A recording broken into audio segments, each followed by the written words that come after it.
Друзья, всем привет! Это Саша Сова, преподаватель вокала. Сегодня у нас с вами не совсем учебная тема, но тоже очень познавательная. Я хочу с вами обсудить изменения в голосе Бритни Спирс. Если у Бритни Спирс голос, умеет ли она петь? А правда, что она поет не своим звуком? И вот это вот все сегодня в выпуске. Но прежде чем мы с вами начнем, я прошу вас подписаться на мой телеграм-канал обязательно, где мы обсуждаем с вами всякие интересные штучки, которые мы не обсуждаем, например, в Инстаграме и на Ютубе тем более. И плюс в Телеграме всегда в самую первую очередь идут объявления о моих обучениях, а у меня много достаточно обучений в течение года проходит, и потом ребята с Ютуба узнают, блин, а как же я пропустил этот марафон, этот курс и так далее, а вот так, надо быть подписанным на Телеграм. Ну и, конечно же, на мои все остальные соцсети, и, конечно же, поставьте лайк этому видео, еще не начав его смотреть. Это очень поможет мне в продвижении канала, и, конечно же, если вы смотрите это видео из Российской Федерации, было бы очень классно, если бы вы включили VPN, потому что монетизации сейчас нет из Российской Федерации, поэтому вы таким образом очень сильно поможете. Ну что, погнали! Сегодня мы с вами будем обсуждать, что же случилось с голосом Бритни, какой ее настоящий голос, что вообще с ней, с ее голосом именно происходило. Мы с вами не будем сильно затрагивать ее печально известную биографию, но все-таки для начала давайте поздравим Бритни с освобождением ее от ее сумасшедшего бати. Бритни, если ты смотришь, все лайки, Лукасы, счастья, здоровья тебе. Кто не знает, я так кратко веду в экскурс. Бритни на протяжении, десятилетия, а то и больше, была отдана просто на растерзание своему отцу. Она была под его опекой официальной, то есть она была признана недееспособной, и, внимание, у нее была диагностирована деменция. Типа в 20 с чем-то лет человеку диагностировали деменцию. Ну, просто, да, при этом человек продолжает писать песни, ездить в туры, помнить, как кого зовут, да, насколько мы все знаем, деменция — это не совсем про это, и это достаточно такая болезнь пожилых людей, и ее батя просто подкупил там всех, каким образом это получилось, непонятно, но да, он подкупил всех и вся, отвалил всем кучу денег, и его назначили опекуном недееспособной Бритнички Спирс, над которой издевались и буквально реально сводили ее с ума. И вот это ее поведение нынешнее в запрещенной соцсети, оно, конечно же, неспроста присутствует, да, и вот буквально в этом году, да, в этом же году, правильно, да, ее освободили из-под опеки, она каким-то образом там собрала эту всю команду, был суд, потому что у нее был даже свой адвокат раньше, но этот адвокат, работал на ее отца, она не имела права сама выйти из дома, что говорить о том, что там что-то петь, выступать по собственной воле и так далее. И слава богу, что она вернулась все себе права и свободы, но так много лет из жизни не вернешь, и я надеюсь, что Бритни проведет свою жизнь так, как она хочет, да, наконец-то. Ну, а мы с вами перейдем к ее голосу. Бритни Спирс, как вы все знаете, она вышла из самого, наверное, звездного состава клуба Микки Мауса. Это такой был детский перформанс. Вместе она выступала с Кристиной Агилерой, с Джастином Тимберлейком, с Райаном Гослингом. В общем, там просто состав «Добрый день».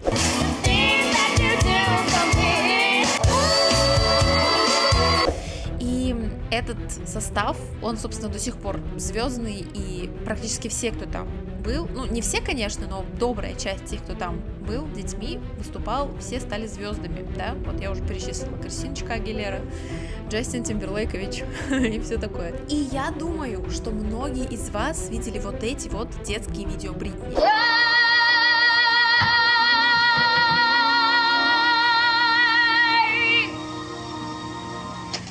Где на тот момент ей 8 лет и около 8 лет, и у нее реально взрослый, мощный, низкий, глубокий грудной голос. Да, там, конечно, все не идеально, но слышно, что этот голос управляемый, и белт там, да, присутствует. Я вам напомню, что вообще я ничего не буду напоминать, но давайте все попробуем вспомнить, когда последний раз Бритни Спирс во взрослом возрасте пела Белтом. И с тех самых пор, как я когда-то давно увидела вот эти ее детские видео, не зная, что с ней на самом деле происходит, да, в ее взрослой жизни, у меня был вопрос: куда, как, почему ты стала петь так, как ты поешь, почему ты не используешь свой голос, если ты так умеешь, да, то есть я тогда еще не догоняла, что это все имиджевые приблуды и как бы узнаваемость, на-на-на, и это все созданный образ, и у меня тогда не было таких познаний, скажем так, в маркетинге и продвижении артистов, как сейчас, и как бы то, что с ней произошло, это абсолютно нормальная история, так часто происходит с артистами, но для меня все равно непонятно, почему настолько сильные изменения. То есть я думала,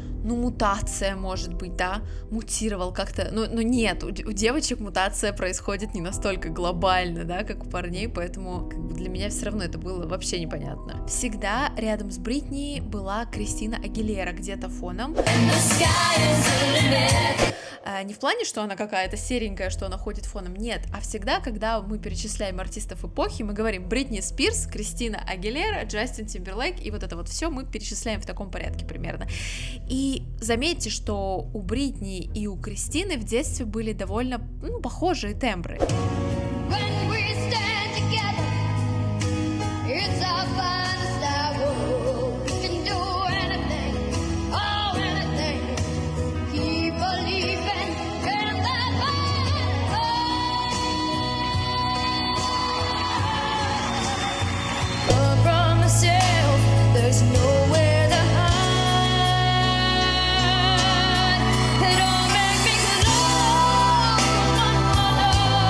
Они обе пели довольно низко, не особо они заходили в какие-то высокие ноты, им постоянно понижали даже песни, потому что очень глубокие низкие голоса. И понятно, что когда речь зашла об их дальнейшей уже взрослой работе как артисток, не могло быть двух Кристин Агилер, не могло быть двух Бритни Спирс, должна была быть одна и одна, абсолютно разные, и поскольку они действительно по тембру были очень похожи, то есть для меня это было прям открытие, что это не, что они прям настолько похожи, и то, что их даже в шоу взяли с настолько похожими тембрами, для меня тоже удивительно, но тогда, видимо, это не особо было важно, нужны были просто поющие дети, которые там хорошо какой-то плюс-минус мюзикальный репертуар поют и так далее, но да, не может быть двух одинаковых артисток, тем более одного возраста, тем более обе блондинки, да, там, на тот момент обе там молодые, худые, все такое, не могло быть двух одинаковых артисток. И как бы Бритни Спирс нашла, или ей нашли, да, в ней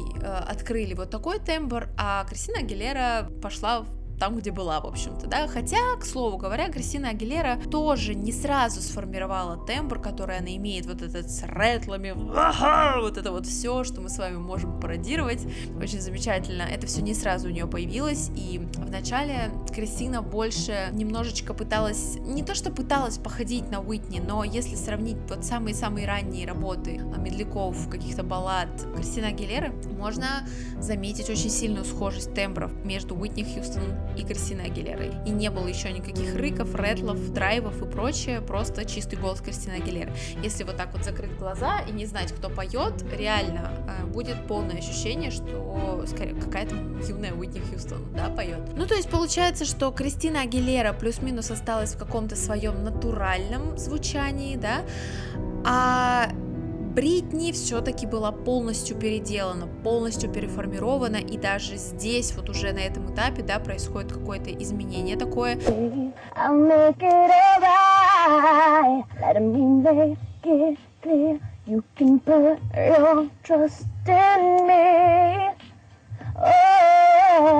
И все-таки, как мне кажется, слегка ее травмирующая как личность. Об этом мы поговорим чуть позже. На самом деле, то, что произошло с Бритни, как я уже сказала, происходит со звездами, особенно новыми звездами шоу-бизнеса, достаточно часто. Если вы проанализируете многих, на самом деле, артистов, вы услышите, что их голоса слегка не так звучат, как раньше. Или, допустим, если они раньше выкладывали какие-то кавера, а потом вдруг запели свои песни, то их песни звучат не совсем так, как они пели, ну, допустим, на Ютубе до этого или еще где-то. Это нормальная процедура, и я в целом всеми руками за такую процедуру. Почему? Потому что это поиск уникальности. То, за что вас будут любить и ненавидеть, то, что будет цеплять в вас, да, людей, толпы людей, и то, что можно будет потом пародировать. А если вас пародируют, то как бы все, уже звездный статус обеспечен.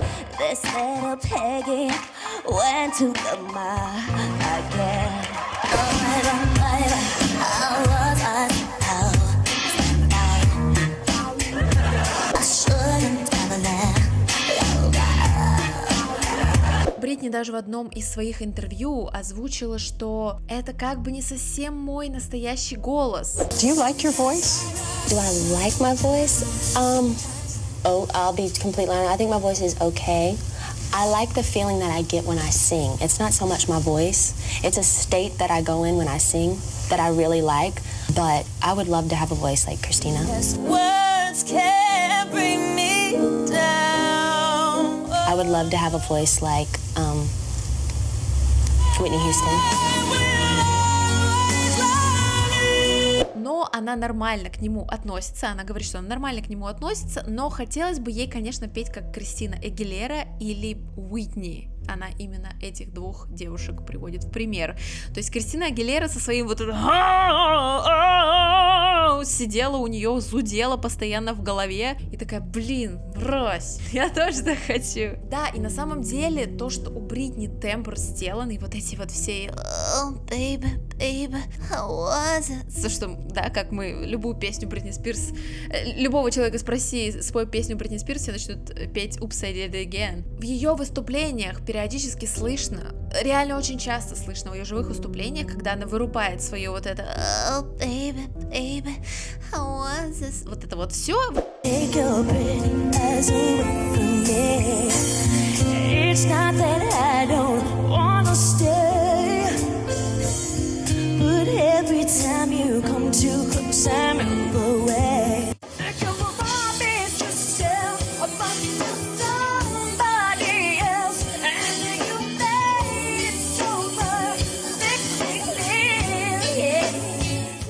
Вырубает такую bad girl, bitch, школьница, такая вся, вот это вот все со штрабасом, и начинает врубать в полную силу голос, особенно где-то на каких-то низких нотках. Толстый смык врубает рэттл, и включается натуральная Кристина Агилера, заходит в чат.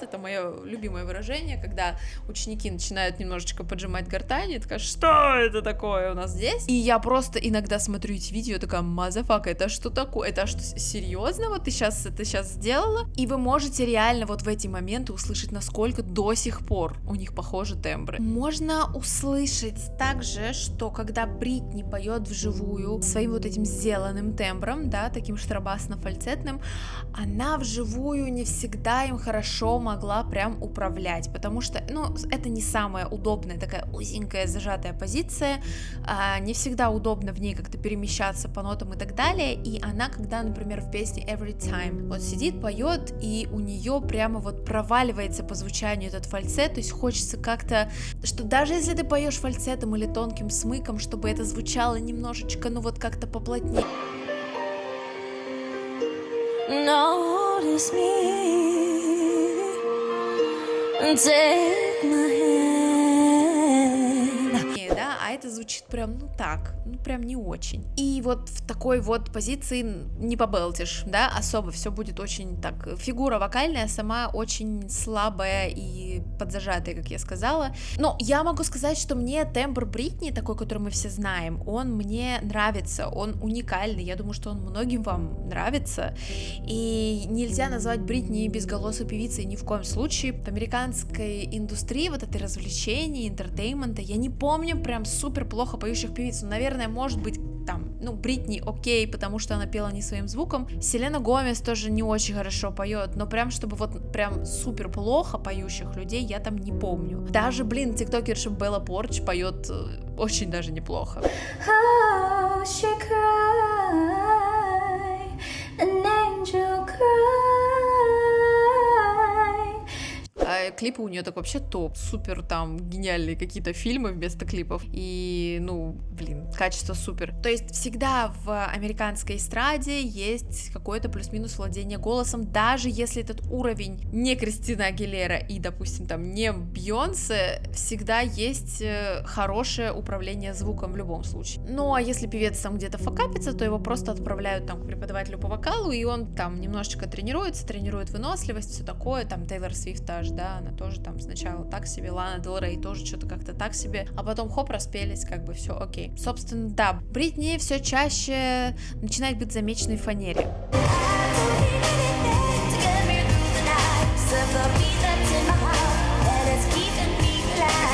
И если в начале карьеры там был, скорее всего, сквозной, да, там 100% была фанера, я пересматривала много выступлений, там, где надо было много танцевать и петь Oops, I Did It Again, то есть всегда какие-то вот именно хитовые хиты она пела либо под плейбэк сверху, допустим, что-то там, где могла, пропевала, где не могла, не пропевала, так кей-поп артисты вообще не запариваются и просто даже порой под жесткий плюс фигачат, как бы ничего страшного. Вот, ну да, либо фоном сверху. Со временем все больше и больше и больше она уходила в фонограмму. Вот прям в такую, знаете, вот прям фонограмму, когда не просто плейбэк или сквозной вокал, да, записан, а вот прям вот добрый день, прям плюсовочка.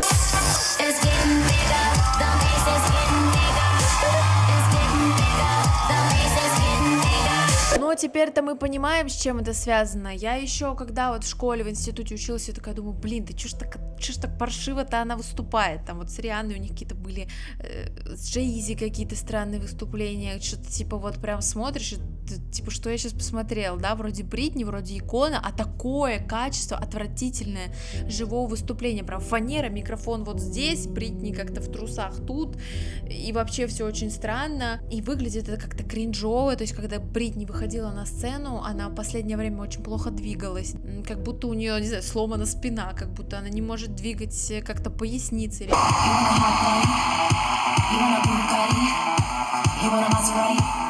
Очень-очень странное было ее поведение на сцене, и теперь уже понятно почему, то есть вот эта эра Fame Fatale, по-моему, не называлась, и после, это вот самые тяжелые для нее вот такие вот годы, когда, собственно, она была под опекой, когда ее там напаивали наркотическими веществами и заставляли работать, и, блин, что с ней только там не делали, в общем, короче, полный трэш, и понятно, почему человек так себя чувствовал и так себя вел, да, просто прям у нее на лице какая-то лютая печаль, тоска, она там что-то танцует, а взгляд абсолютно отрешенный, и понятно, что в таком случае о каком-то хорошем пении на сцене говорить, ну, нельзя, когда ты там подавлен, раздавлен, тебе никто не верит, ну, в общем, вы понимаете, у нас там просто, когда грустинка прилетает, петь особо не хочется, ничего делать не хочется, а тут, блин, тебя собственный батя пытается загасить, и как бы еще и надо что-то делать, ты у него как рабочая лошадка. Потом на какое-то время Бритни пропала, и сейчас, вот абсолютно недавно, когда Бритни стала активничать в Инстаграм, она выкладывает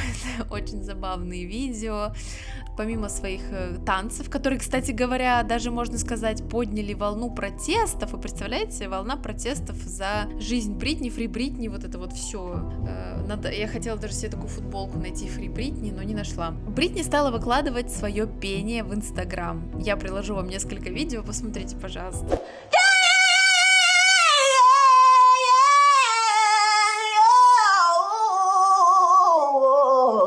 But I can't help falling in love with you.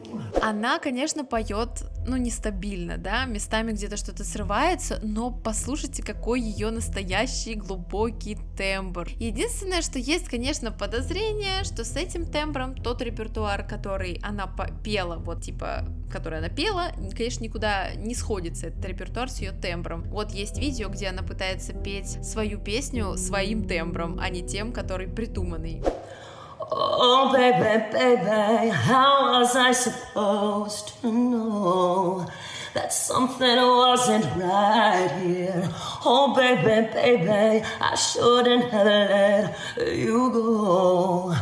И вот создается впечатление, что Бритни все-таки переживала, что она не может показать весь свой вокальный потенциал. Все-таки вокалисты и вообще артисты — это люди, которых нужно хвалить, которые любят блистать как петушки на сцене, и когда им приходится со своим эго как бы бороться, это всегда очень тяжело, и все отмечают: боже, какой потрясающий голос у Кристины Агилеры, а у Бритни Спирс берут интервью: ну вы же понимаете, что вы прославились там не из-за того, что у вас классный голос, как бы. Это очень обидно для человека, у которого действительно есть потенциал и есть голос. Хотя, может быть, я излишне драматизирую вообще. Потому что в любом случае именно то сочетание вокала и музыки, которое мы с вами знаем о Бритни Спирс, это то, что сделало Бритни мегазвездой и позволило нам всем по ней дико зафанатеть в свое время. Сейчас я не знаю, будет ли петь Бритни дальше. Ваше предположение очень интересно знать. Мне кажется, что она, наверное, может быть, где-то что-то когда-то будет выступать периодически, но прям чтобы вот выпускать песни, я не уверена, что она будет это делать. Есть подозрение, что она не собирается петь, и что она в целом как бы находилась в таких скотских условиях последние годы нечеловеческих, что она, скорее всего, возненавидела всю эту индустрию. И вообще, я подозреваю, что ей обидно, что ведь наверняка очень многие знали о том, что с ней происходит,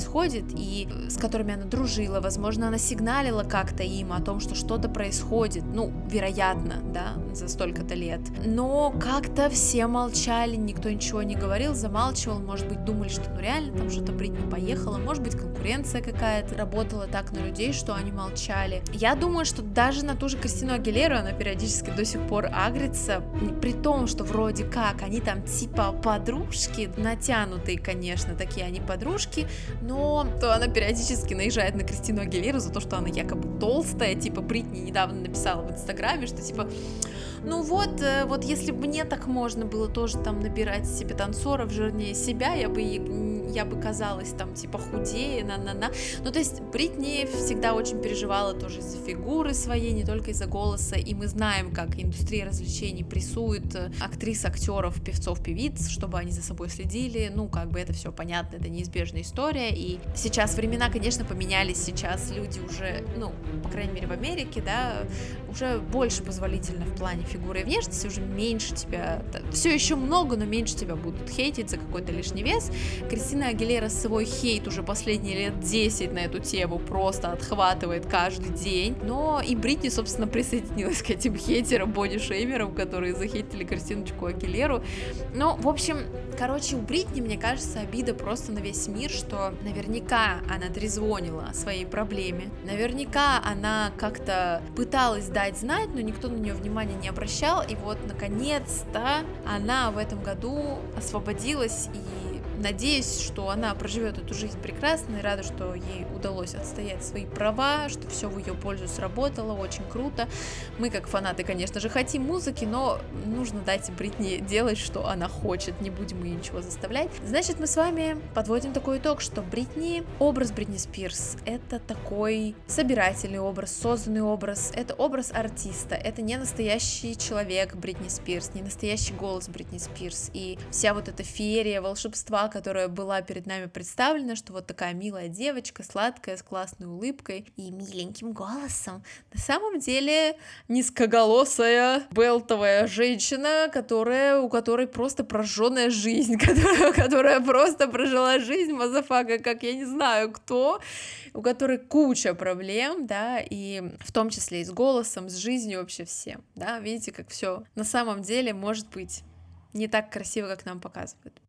Друзья, я надеюсь, вам понравилось это видео, такое мини-расследование.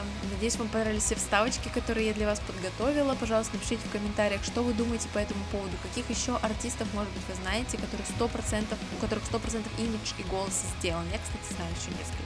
А может быть, со временем поделюсь с вами своими мыслями. Подписывайтесь, пожалуйста, на мои соцсети, подписывайтесь на канал, бахайте колокольчик, чтобы не пропустить ни одно мое новое видео. А я с вами прощаюсь, увидимся в следующих видосах. Пока-пока.